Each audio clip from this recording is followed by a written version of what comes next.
우리에게 주시는 하나님의 말씀은 마가복음 4장 26절부터 34절의 말씀입니다. 제가 읽겠습니다. 또 이르시되 하나님의 나라는 사람이 씨를 땅에 뿌린과 같으니 그가 밤낮 자고 깨고 하는 중에 씨가 나서 자라되 어떻게 그리 되는지를 알지 못하느니라. 땅이 스스로 열매를 맺되 처음에는 싹이요 다음에는 이삭이요 그 다음에는 이삭의 충실한 곡식이라. 열매가 익으면 곧 낫을 대나니 이는 추수 때가 이르렀음이라. 또 이르시되 우리가 하나님의 나라를 어떻게 비교하며 또 무슨 비유로 나타낼까? 겨자씨 한 알과 같으니 땅에 심길 때에는 땅 위의 모든 씨보다 작은 것이로되 심긴 후에는 자라서 모든 풀보다 커지며 큰 가지를 내나니 공중의 새들이 그 그늘에 깃들일 만큼 되느니라. 예수께서 이러한 많은 비유로 그들이 알아들을 수 있는 대로 말씀을 가르치시되 비유가 아니면 말씀하지 아니하시고 다만 혼자 계실 때에 그 제자들에게 모든 것을 해석하시더라. 이것은 살아계신 하나님의 말씀입니다. 아멘. 오늘 우리에게 주시는 하나님의 말씀은 마가복음 4장 26절부터 34절인데 작은 씨앗 속의 생명이라는 이런 제목으로 여러분에게 말씀을 드리려고 합니다. 이 사람은 에른스트 슈마우라는 영국의 경제학자였죠. 그는 독일에서 태어났는데 이제 영국으로 장학생으로 유학을 가서 영국에서 경제학을 공부하고 22살에 미국의 콜롬비아 대학에 미국의 명문 대학이죠. 거기에 교수가 됩니다. 학생이 아니라 22살에 교수가 되었습니다. 그리고 독일에 귀국을 했는데 그 나치 정권의 그 히틀러 정권의 핍박을 받아서 이민을 합니다. 그래서 영국으로 가게 돼서 영국에서 이제 영국인으로 살게 됩니다. 그는 경제 관료로 오랫동안 재직을 했고 또 농촌 지역을 발전시키는 일에 기여하고 또 제3세계 가난한 나라들의 경제 개발을 돕는 그러한 일을 전문적으로 그가 연구하고 힘을 기울였습니다. 그러면서 그가 그 일을 하면서 깨닫게 된 건 뭐냐면 가난한 나라들의 선진국의 기술을 적용하면 안 된다는 거예요. 그게 적용이 잘 안 될 뿐만 아니라 된다 하더라도 고용 창출이 안 된다는 걸 알게 됩니다. 그래서 실제적으로 도움이 안 된다는 거예요. 그 나라 경제에. 그래서 이 사람은 뭘 이야기하게 되냐면 그 나라의 기술에 맞는 그 중간 기술을 개발해야 된다. 그러니까 고도의 높은 기술이 아니라 그 실정에 맞는 중간 기술이 이들에게는 오히려 더 효과적이다 라고 이야기를 하게 됩니다. 오늘날 그거를 적정 기술이라고 이제 표현을 해요. 적정 기술. 그 적정 기술의 원조가 바로 이분이 주장을 한 겁니다. 그러면서 이분은 자본주의의 문제점에 대해서 이야기를 합니다. 대량 생산, 대량 소비로 인한 이 자본의 집중, 그리하여 부가 편중되어지고 거대한 조직과 권력을 가진 부를 가진 사람들이 모든 것을 독점하는 이러한 자본주의의 문제에 대해서 이 사람이 비판을 했습니다.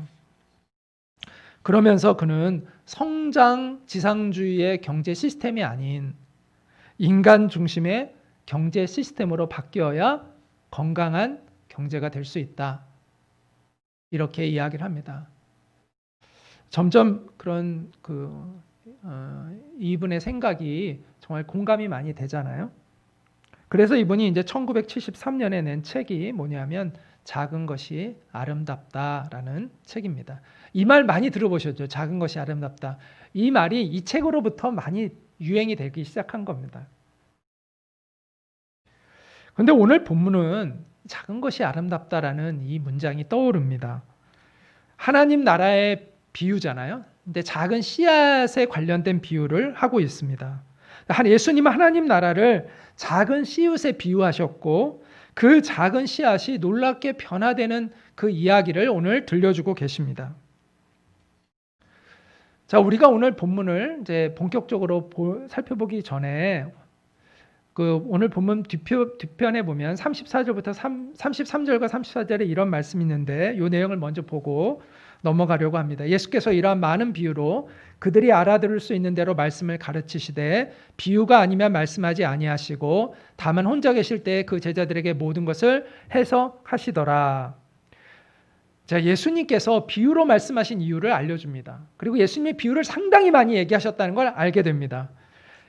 자, 비유가 아니면 말씀하시지 않았다는 얘기는 그만큼 비유를 많이 하셨다라는 것을 강조하고 있는 것이죠. 그리고 예수님이 비유를 말씀하신 이유는 뭐예요? 그들이 알아들을 수 있도록 하시기 위해서 비유를 말씀하셨다라는 것입니다. 예수님은요, 탁월한 교사예요. 그래서 예수님의 말씀은 심오해요. 그런데 어렵지 않아요. 심오한데 사람들이 이해할 수 있게 쉽게 예수님이 가르쳐 주셨다는 겁니다. 거기에 많은 기여를 하는 게 바로 비유입니다. 그래서 지적 수준이 어떻든지 간에 사람들이 그 하나님의 진리를, 심오한 하나님의 진리를 이해할 수 있도록 예수님이 가르쳐 주셨다는 것이죠. 자, 이에 더해서 또 다른 예수님이 비유를 말씀하신 중요한 이유가 있는데 그것은 뭐냐면 바로 바리새인들과 서기관들과 같은 예수님의 적대자들에 대해서 예수님이 트집을 안 잡히시기 위해서 또 비유로 많이 말씀하셨다고 학자들이 그렇게 이야기를 합니다. 자, 비유는요, 누구에게 이렇게 이해가 되고 잘 깨달아지느냐면 배우려는 사람에게는 이해가 잘 되는 거예요. 그런데 배우려고 하지 않는 사람들에게는 이게 애매해요. 무슨 말인지 잘 못 알아들을 수가 많아요. 자, 바리새인과 서기관들은 예수님을 미워했잖아요. 그래서 예수님 트집을 잡으려고 쫓아다녀요. 배우려는 마음이 없어요. 그래서 예수님이 이게 노골적으로 표현하는 것들은 예수님에게 트집을 잡을 수가 있는데 비유는 이게 해석하기 나름이기 때문에 애매하기 때문에 이 비유를 가지고 트집 잡기가 어려워요. 그래서 예수님이 비유를 많이 사용하셔서 그 예수님의 그 하나님 나라의 진리를 설명해 주셨다라고 그렇게 이야기할 수 있는 것입니다. 그러니까 예수님의 어떤 지혜로운 대처 방법 중에 하나였다라는 것이죠. 비유는 이처럼 양면성이 있어요. 자, 어떤 양면성이 있죠? 쉽게 이해할 수 있지만 애매할 수 있어요. 모호할 수가 있어요. 또 깊은 통찰을 주는데 때로는 해석이 매우 주관적일 수가 있어요. 자, 그렇기 때문에 예수님이 제자들에게 해석하셨다는 거예요. 나중에 제자들을 따로 모으시고 그 애매함을 분명하게 알려주셨어요. 그리고 주관적으로 해석하기 쉬운 것들을 알려주셔서 그 원래의 진의, 예수님이 말씀하시는 진의가 어떤 의미인지를 가르쳐 주셨다고 성경은 이렇게 이야기해주고 있습니다. 우리가 이것을 볼 때 예수님이 얼마나 제자들에게 집중하셨는가를 알 수가 있는 거예요. 여기서 또 한 번. 그리고 여기서 중요한 건 여기서 우리가 깨달아야 할 중요한 게 뭐냐면 예수님 비유로 말씀을 하셨다는 것. 그런데 그 중에 선별된 게 오늘 본문에 실렸다는 거예요. 그러니까 우리가 오늘 본문에 실린 내용만이 예수님의 비유가 아니라 수많은 비유가 있는데 그 중에 본문에 이 비유가 특별히 기록되었다는 것은 무엇을 의미할까요? 하나님 나라를 이해하는데 이 비유가 그만큼 중요하다는 것이죠. 오늘 나오는 이 본문의 비유가 하나님의 나라를 이해하는데 그만큼 중요하기 때문에 예수님의 비유들 가운데 특별히 이 비유들이 기록되어 있다라는 것을 우리가 깨달을 필요가 있다라는 것입니다. 자, 그러면 이제 본격적으로 오늘 두 가지 비유가 나오는데 그 두 가지 비유들을 한번 생각해 보도록 하겠습니다. 첫 번째는 자라나는 씨의 비유입니다. 한번 따라해 볼까요? 자라나는 씨의 비유. 네, 오늘 본문은 이렇게 말씀합니다. 같이 한 목소리로 읽겠습니다. 또 이르시되 하나님의 나라는 사람이 씨를 땅에 뿌린과 같으니 그가 밤낮 자고 깨고 하는 중에 씨가 나서 자라되 어떻게 그리 되는지를 알지 못하느니라. 땅이 스스로 열매를 맺되 처음에는 싹이요 다음에는 이삭이요 그 다음에는 이삭의 충실한 곡식이라. 열매가 익으면 곧 낫을 대나니 이는 추수 때가 이르렀음이라. 이 비유를 이제 겨자씨의 비유 흔히 이렇게 이야기를 합니다. 근데 이 비유는 겨자씨의 비유가 아니라 잘못 얘기했습니다. 자라나는 씨의 비유라고 이야기를 합니다. 겨자씨의 비유는 나중에 나오고요. 자, 자라나는 씨의 비유. 씨가 자라서 나중에는 이제 싹이 나오고 이삭이 되고 그게 이제 열매가 맺히고 곡식이 된다라는 이야기를 지금 이제 하고 있잖아요. 이것은 두 가지 차원에서 우리가 묵상해 볼 수가 있는데 첫째는 내 개인의 차원, 또 하나는 교회의 차원에서 묵상할 필요가 있습니다. 자, 먼저 개인적인 차원에서 우리가 한번 이 씨의 비유를 살펴보면, 자, 우리의 영적 성장, 구원의 완성이 우리의 노력의 결과가 아니라 하나님의 은혜의 결과라는 것을 이 본문이 알려주고 있습니다. 지난번에 4가지 땅의 비유 기억나시나요? 씨 뿌리는 비유. 4가지 땅에 뿌려지잖아요. 길가에 뿌려지기도 하고 돌밭에 뿌려지기도 하고 가시떨기에 떨어지기도 하고. 근데 그거는 열매를 못 맺죠. 좋은 땅에 뿌려진 열매가 이제 맺혀진다라는 그 비유는 인간의 책임을 강조하는 거잖아요. 그렇죠? 우리의 마음 태도, 우리의 마음가짐을 강조하는 거잖아요. 근데 지금 얘기하는 이 자라나는 씨의 비유는 뭘 강조해요? 하나님의 은혜를 강조하고 있습니다. 이 2가지가 조화를 이루고 있는 것이죠. 28절에서 이 땅이 스스로 열매를 맺대라고 할 때 이 스스로에 해당하는 헬라어는 아우토마토스라는 단어입니다. 이 아우토마토스에서 automatically라는 영어가 나왔어요. 이 automatically를 영어식으로가 아니라 그냥 글자대로 우리가 한번 읽어보면 진짜 똑같아요. automatic이잖아요. 예, 그렇죠? automatic. 이걸 이제 영어로 발음하게 되면 automatically 이렇게 바뀌면 되는 건데, 이 automatos라는 이 단어에서 이 영어 automatically라는 단어가 나온 겁니다. 이 아우토마토스는 신약 성경에 단 2번만 나와요. 단 2번. 오늘 본문에 나오고 또 어디에 나오냐면 사도행전에 베드로가 감옥에 갇혀 있는데 그 감옥 철문이 저절로 열려져서 그 베드로가 탈출한다고 할 때 그 저절로라는 그 단어에 나옵니다. 그래서 이 아우토마토스는 무슨 뜻이냐면 보이는 원인이 눈에 보이지 않아요. 원인이. 그런데 일어나는 상황을 이렇게 표현을 합니다. 자, 오늘 본문도 농부의 쑥으로 인해서 이게 자라는 게 아니라 눈에 보이지 않는 은혜에 의해서 자연 생태계의 어떤 작용에 의해서 이것이 자란다는 것을 우리에게 이야기하고 있잖아요. 자, 예수님의 제자들이 처음에 이 씨 뿌리는 비유를 듣고 저는 고민도 했을 수도 있을 것 같아요. 많이. 여러분도 아마 이 씨 뿌리는 비유를 듣고 내가 정말 좋은 땅인가? 나는 그래서 열매를 못 맺는 것은 아닐까? 이런 생각이 들겠죠. 한편으로는 좀 그런 좌절감이 들 수도 있잖아요. 그런데 이 자라나는 씨의 비유를 들으면 소망이 생길 것 같아요. 내 마음가짐이 중요하긴 한데 내가 노력한다고 이게 다 되는 게 아니라 하나님의 은혜로 되는 것이구나 라는 걸 깨달을 때 우리 안에 소망이 생길 것 같아요. 제자들도 그랬을 거라고 생각합니다. 우리는 우리 자신을 성찰하는 그 고민이 많이 필요해요. 저는 우리 그리스도인들이 참 많이 생각하고 스스로를 돌아보아야 한다고 생각합니다. 오늘날 그런 게 너무 없어가지고 문제죠.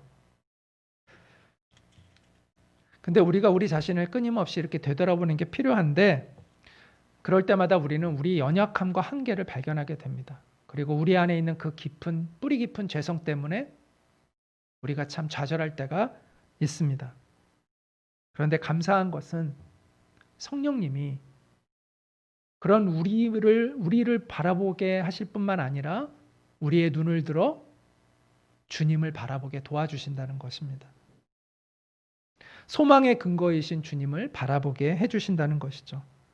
그래서 우리로 하여금 이런 고백을 하게 됩니다. 주님만이 나의 소망이십니다.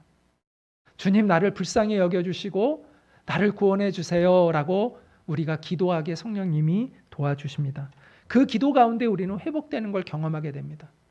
주님이 나를 용서해 주시고 다시 일으켜 세워주시고 나를 도와주시는 것을 우리는 경험해 가면서 성장하게 되는 것이죠.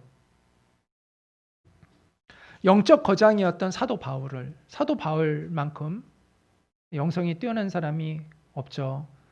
그런데 사도 바울도 이런 고백을 합니다. 내 속사람으로는 하나님의 법을 즐거워하지만 내 지체 속에서 한 다른 법이 내 마음의 법과 싸워 내 지체 속에 있는 죄의 법으로 나를 사로잡는 것을 보는도다.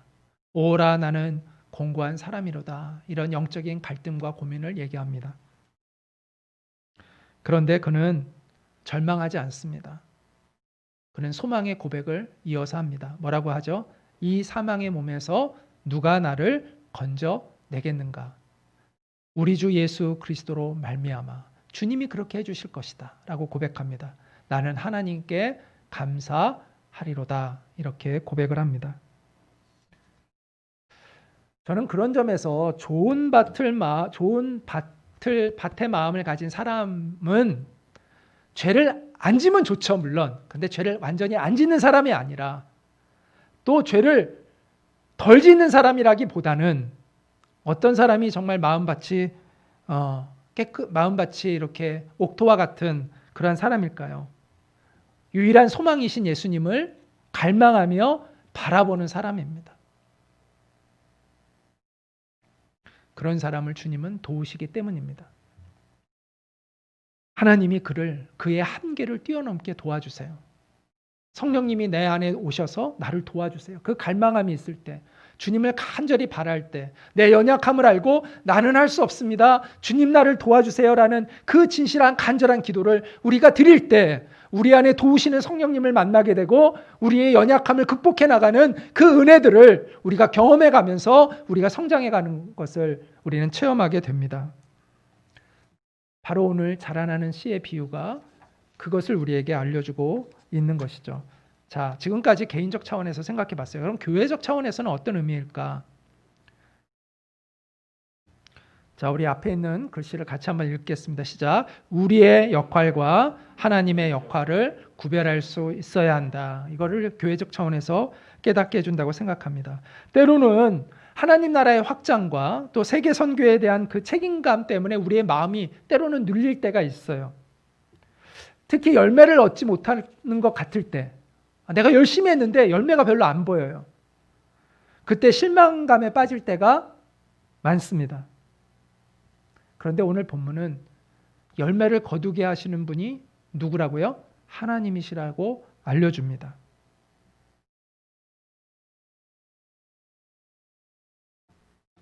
그리고 그 열매가 맺히는 과정을 씨를 뿌리는 사람이 다 알 수 있어요? 없어요? 다 알 수 없다고 알려줍니다.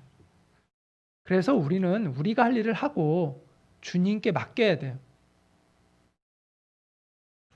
우리는 하나님을 신뢰하고 복음의 씨앗을 심는 일에 열심을 내면 됩니다. 그걸 거두고 열매를 맺게 하시는 분은 하나님이시지 우리가 다 할 수 있는 것이 아니라는 것을 우리가 알아야 합니다.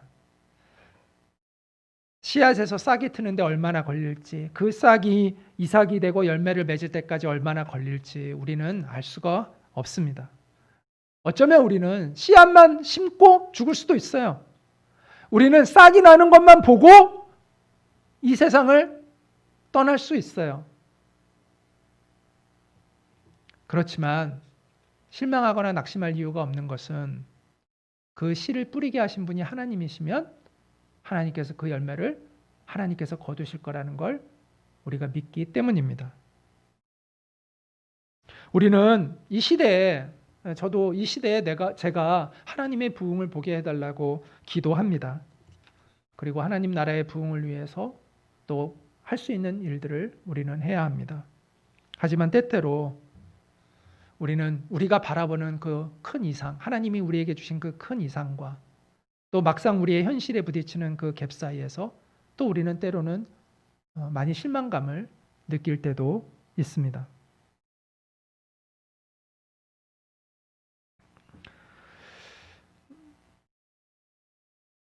우리의 수고가 헛된 것은 아닌가, 이러한 불안감이 또 우리 마음속에 밀려올 때가 있죠. 우리가 너무 마음이 조급한 것 같아요. 그러니까 우리가 오늘날 인스턴트 문화, 즉각적인 문화에 익숙하다 보니까 우리도 너무 이렇게 조급한 태도를 갖게 되는 것 같습니다. 속도주의, 결과주의에 우리가 너무 매몰되어 있는 경우들이 많이 있는 것 같아요. 그래서 내가 시작했으니까 내가 끝을 봐야 된다라는 생각을 많이들 합니다. 내가 시작한 것, 내가 결과를 봐야 된다라는 이런 생각을 많이 합니다.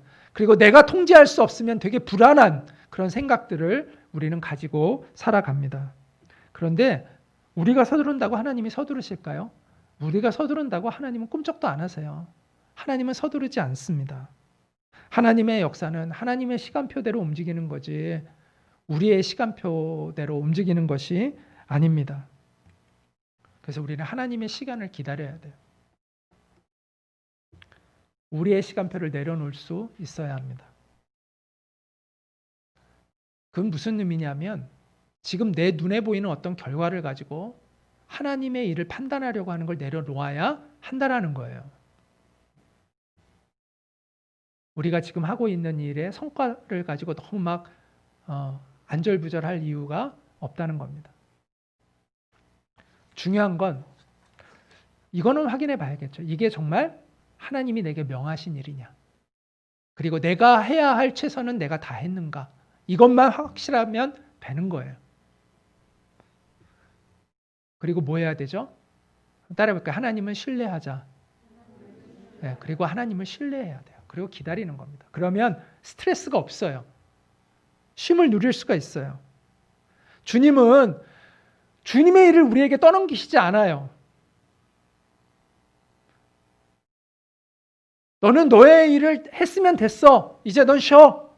나머지는 내가 알아서 할게. 주님이 이렇게 하시지. 주님의 일을 우리에게 떠넘기시지 않아요. 그래서 주님 앞에 충성하는 사람은 안식도 누리는 거예요. 하나님은 안식도 주세요. 하나님이 우리를 계속 다그치시는 분이 아니에요. 하나님이 주시는 안식을 누릴 수 없는 사람은 하나님을 신뢰하지 못하고 있는 사람입니다. 분수를 잘 지키세요. 분수를 넘어서 주님께 맡겨야 할 일을 내가 하겠다고 나서면 안 됩니다. 그러면 과로사입니다. 그건 순교가 아니라 과로사예요. 네, 순교와 과로사를 잘 구별해야 됩니다. 네. 충성과 과로를 혼동하면 안 됩니다. 주님께서 우리에게 원하는 건 충성이지 과로가 아닙니다. 주님을 신뢰함으로 안식과 평안을 누리는 충성된 종이 되십시오. 충성된 종은 안식도 함께 누려야 되는 거예요.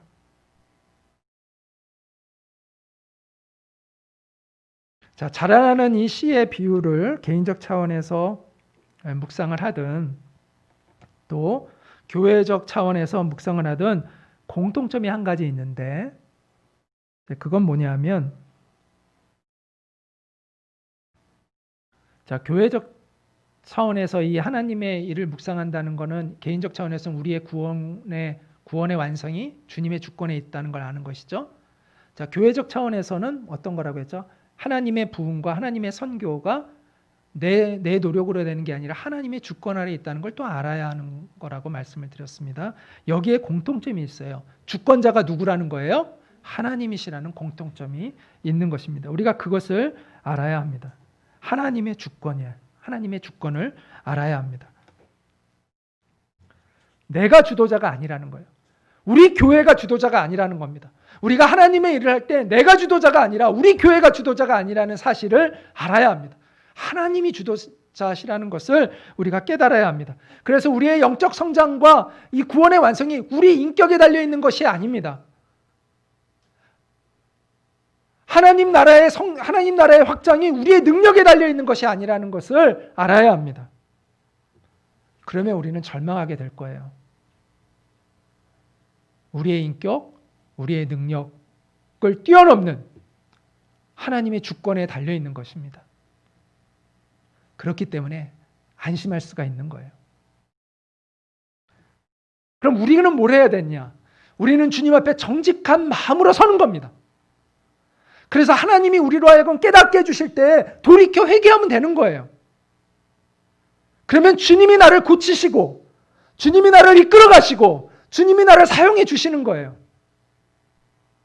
우리가 해야 할 가장 중요한 일은 뭐라고요? 주님 앞에 정직해지는 겁니다. 정직해지는 거예요. 진실하게 있는 겁니다. 그리고 주님이 깨닫게 하실 때, 잘못한 걸 알려주실 때 돌이키고 회개하는 거예요. 그것만 잘 하시면 돼요. 그러면 주님이 이끌어 가셔서 우리를 변화시켜 주시고 세워주시고 주님의 나라를 위해서 우리를 사용해 주세요.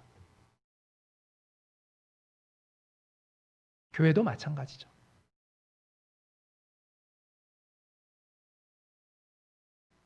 부모가 어린 자녀에게 어떤 일을 시킬 때 그 목적이 뭘까요? 여러분 다 자녀들 대부분 키워보시니까 아시잖아요. 자녀를 키우면 그 어린애가 뭘 완전하게 완성되기를, 막 높은 성취물을 내기를 원해서 여러분이 그 일을 시킵니까?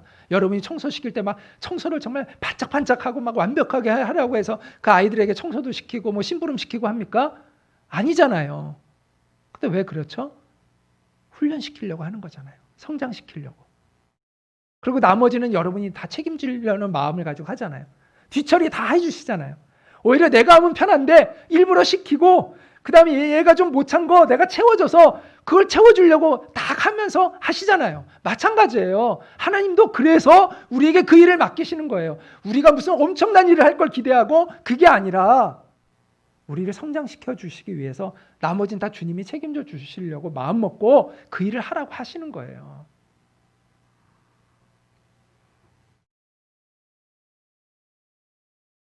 자, 그러면 하나님이 우리가 할 수 없는, 미숙하게 해야 할 수밖에 없는 그 일을 왜 우리에게 맡기신가? 성장이라고 말씀드렸잖아요. 그럼 그 성장은 뭐냐? 하나님을 아는 지식이 자라는 거예요. 하나님을 아는 지식, 머리로 아는 지식이 아니라 하나님을 정말 경험하는 그 지식, 그 지식을 하나님이 갖기를 원하시는 거예요. 그리고 하나님을 신뢰하는 믿음을 우리에게 주기를 원하시는 거예요. 그 믿음이 성장하고 하나님을 아는 지식이 성장하도록 하기 위해서 주님이 우리에게 그 일을 맡기시는 거예요. 그러므로 우리가 정말 중요하게 여기는 것은 일의 성취가 아닙니다. 물론 일의 성취가 잘 되면 좋죠. 그런데 일의 성취가 중요한 게 아니에요. 일의 성취보다는 하나님을 경험하는 거예요. 하나님을 알아가는 게 중요한 거예요. 일은 성취했는데 교만해졌어. 하나님이 필요 없는 사람이 돼버리면 아무 의미가 없는 것이죠. 우리가 그 일을 통해서 가장 중요하게 얻어야 되는 건 주님이신 거예요. 일의 성취가 아니라 주님을 얻어야 되는 거예요. 주님을 아는 지식에 이르러야 되는 것이죠. 그래서 이 일은 주님이 하셨습니다라는 고백이 진실로 나올 때 그 일이 하나님이 맡기신 일이에요. 그렇지 않잖아요? 그건 하나님의 일이 아니에요. 여러분 지금 하고 있는 일이 하나님의 일일까요? 아닐까요? 하나님의 일이라는 게요, 정해져 있는 게 아니에요. 선교에 내가 동참한다고 하나님의 일일까요? 봉사한다고 무조건 다 하나님의 일일까요? 아니요. 내 속에서 내가 해냈습니다라는 말을 하고 싶어서 그 일을 하면요, 그건 하나님의 일이 아닌 거예요. 주님이 하셨습니다라는 고백이 나올 때 그 일이 하나님의 일인 거예요.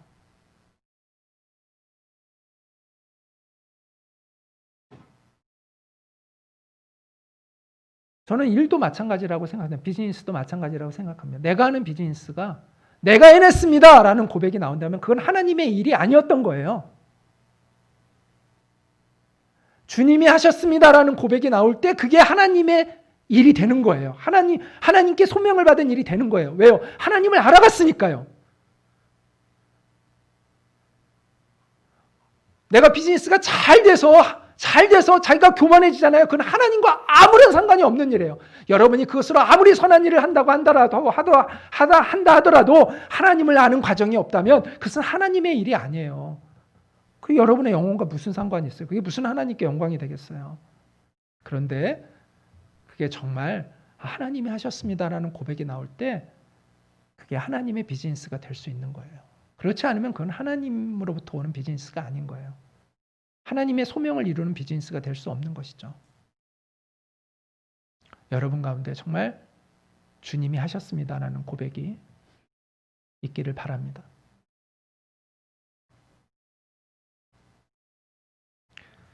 또 하나 이제 오늘 또 하나의 비유가 나오죠. 그거는 이제 겨자씨의 비유입니다.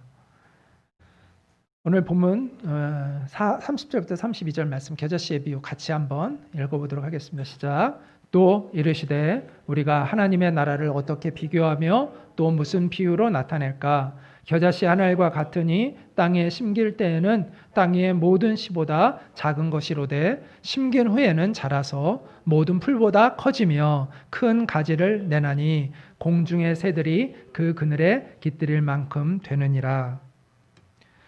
이스라엘에서 겨자씨는 실제로 가장 작은 씨는 아니라고 합니다.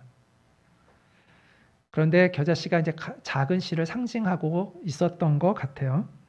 이스라엘의 겨자씨는 흰 겨자가 있고 검은 겨자가 있는데, 흰 겨자는 약 2mm 정도 되고 2mm가 되고, 검은 겨자는 1mm 정도가 된다고 합니다. 씨앗이. 갈릴리에서 많이 자라는 겨자는 검은 겨자이고 약 1mm 정도 되는 씨앗이 이제 겨자씨였겠죠. 이 겨자 식물은 다 자라면 한 2m에서 3m 된다고 합니다. 그래도 풀치고는 굉장히 높이 자라는 풀입니다. 그리고 2, 3월에 이제 꽃이 피는데 어떤 꽃과 비슷해요? 유채꽃과 매우 비슷합니다.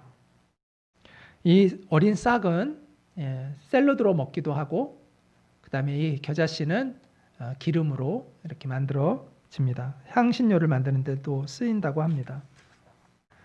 이 겨자씨의 비유의 핵심은 뭐냐면 시작과 결과 사이에 엄청난 변화예요. 1mm밖에 안 되는 그 씨앗이 나중에 2m, 3m가 되는 풀로 이렇게 성장을 합니다. 그리고 그 풀이 이렇게 자라면서 거기에 그늘이 생기고 새들이 와서 그 그늘에서 쉼을 얻는 그런 쉼터가 된다는 거죠. 이 겨자씨의 비유는 욥기 8장 7절의 말씀을 생각나게 하는 것 같아요. 내 시작은 미약하였으나 내 나중은 심히 창대하리라 라는 이 말씀이 생각나게 되는 것 같습니다. 이처럼 하나님의 나라는 눈에 잘 보이지 않게 작게 시작하는데 나중에 그 영향력이 크고 놀랍다는 것을 의미합니다.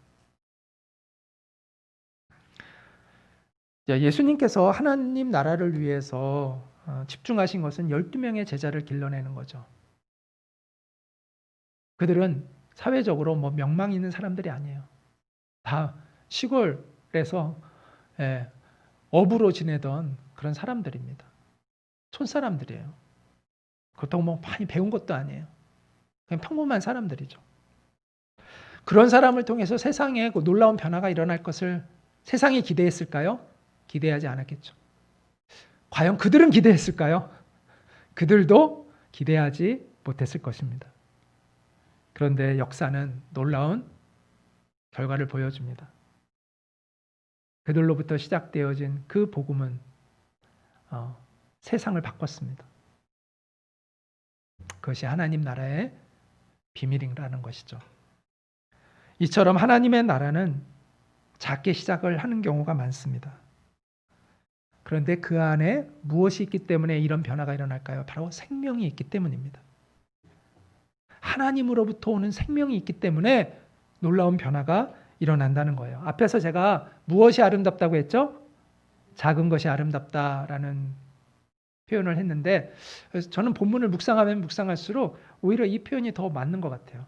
생명 있는 것이 아름답다라는 표현이 더 마음속에 울려 퍼집니다. 생명이 있으면요 정말 놀라운 변화가 일어나잖아요. 이 애벌레가 멋진 나비가 되잖아요. 막 기어다니는 게 막 하늘을 날아다니는 멋진 아름다운 나비가 된 거 너무 신비하잖아요. 생명이라는 게 정말 너무 신비하고 아름답습니다.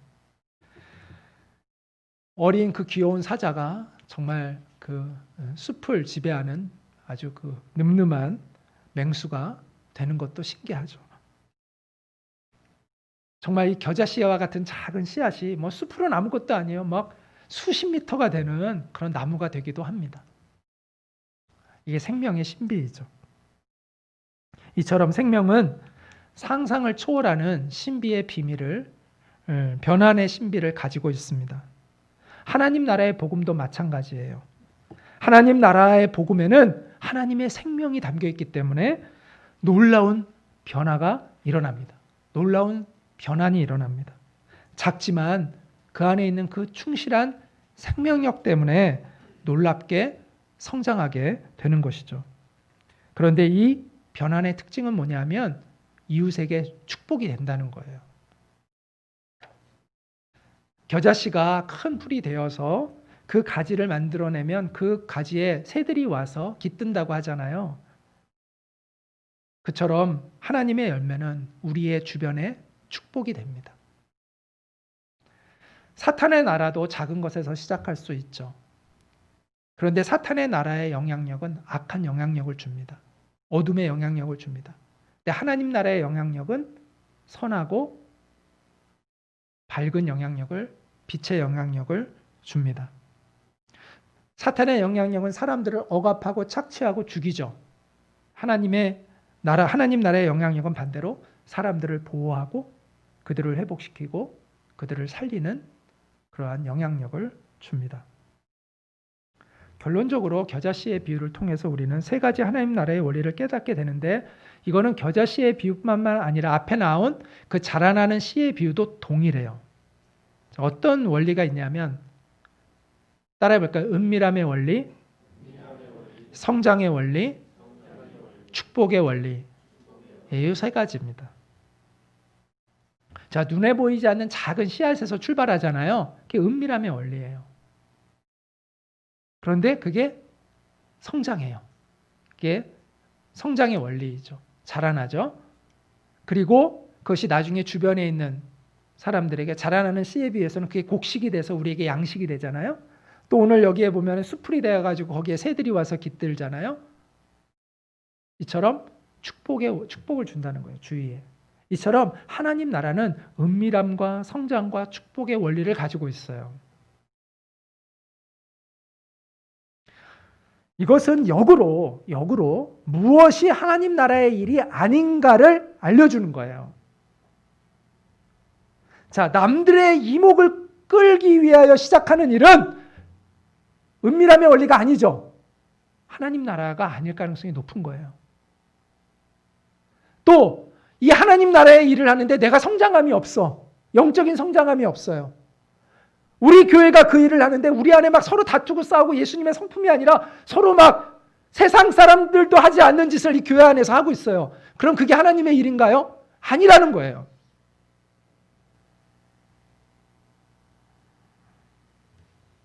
우리가 하는 일을 통해서 사람들이 유익을 얻어야 되는데 고통을 받아요.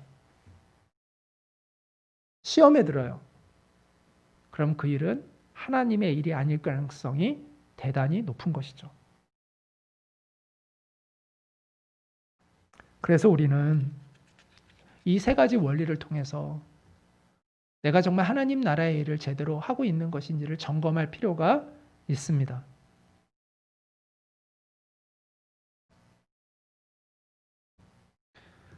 아까도 말씀드렸지만 선교와 구제 봉사가요, 무조건 하나님의 일이라는 착각을 버리세요. 그거 얼마든지요, 내 일이 될 수 있어요. 나를 위한 일이 될 수 있는 거예요. 나를 높이고 내 이름을 높이고 내 영향력을 확대하려는 일이 될 수 있는 거예요. 목사가요, 교회를 하는 이 신성한 일을 하는 것도, 목회를 하는 이 신성한 일을 하는 것도요, 내 일이 될 수 있는 거예요. 나를 높이고 내 이름을 알리고 내 영향력을 키우려는 일이 될 수 있는 거잖아요.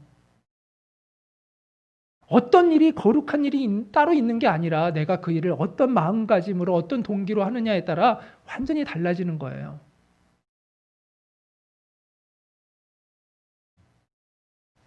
그래서 우리는 이 세 가지의 원리를 자주 점검할 필요가 있습니다. 자라나는 씨의 비유에서도 그렇고 겨자씨의 비유에서도 그렇고 예수님은 하나님 나라의 시작을 작은 씨앗이라고 이렇게 표현하셨습니다. 그런 의미에서 일반적으로 작게 시작하는 것이 바람직합니다. 일반적으로 그렇다는 거예요. 자, 우리가 원대한 꿈을 품는 것 좋습니다. 여러분 원대한 꿈을 가지세요. 그런데 꿈이 원대하다고 해서 시작도 막 크게 막 벌려야 되는 건 아니에요. 사실은 원대한 꿈일수록 작고 충실하게 하는 게 좋습니다. 그런데 때로는 크게 시작할 수도 있다고 생각합니다. 때로는 뭐 크게 시작하면 무조건 그건 아닌 거야 라고 말할 수는 없겠죠. 결론적으로 저는 이렇게 말씀드리고 싶어요. 작게 시작하는 것이 일반적으로 바람직하다. 그러나 작게 시작하는 것이 본질은 아니다. 그럼 본질은 뭘까요? 본질은 뭘까요? 같이 읽겠습니다. 시작. 네, 중요한 본질은 생명력입니다. 작게 시작하는 게 본질이 아니라 중요한 거는 생명력인 거예요. 작게 시작하든 크게 시작하든 생명력이 없으면 결국은 허무한 겁니다. 중요한 건 생명력이 있느냐라는 거예요. 작아도 생명력이 있으면 되는 거예요. 크지만 생명력이 없으면 무의미한 겁니다. 본질은 생명력이에요.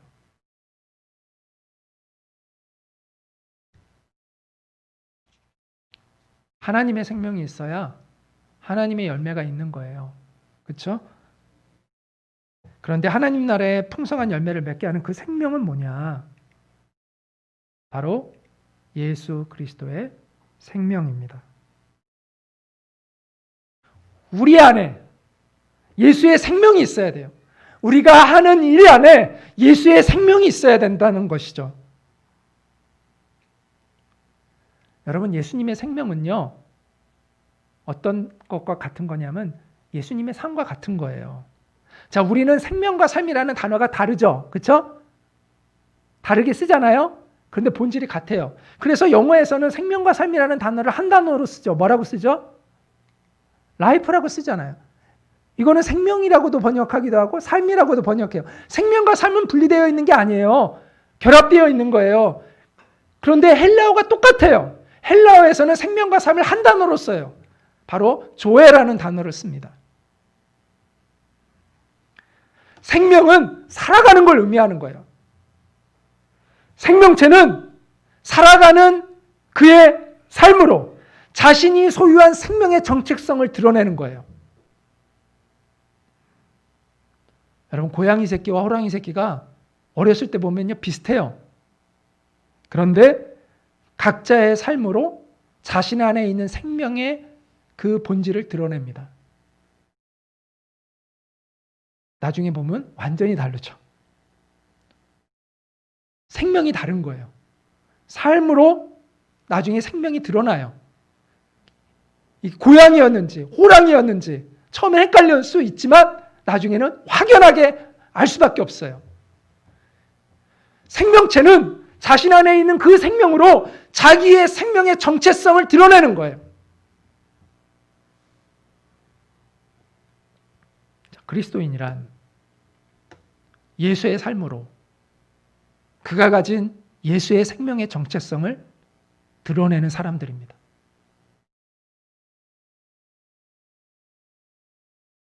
다시 한번 말씀드립니다. 그리스도인은 예수의 삶을 살아내므로 그가 가진 생명의 정체성을 드러내는 사람들입니다.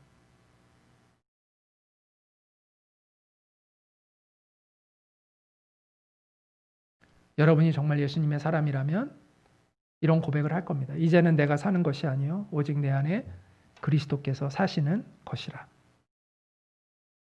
이게 여러분의 진정한 고백입니까? 그 고백이 정말 진실하다면 우리 안에 정말 그 예수님의 생명이 있다면 비록 우리가 세상 사람들이 보기에는 아무것도 아닌 작은 것처럼 보일지라도 우리가 연약하고 여린 싹처럼 보일지라도 반드시 성장해서 하나님 나라의 역사를 이 땅에 이루어가는 우리가 될 것입니다. 그리고 우리의 교회가 될 것입니다. 여러분 안에 이 예수의 생명이 정말 살아있기를 축복합니다. 그래서 여러분이 그리스도인이라는 그 여러분의 생명의 정체성을 이 세상에 온전히 드러내며 살아가는 우리 드림이 성도님들 다 되시기를 주님의 이름으로 축복합니다.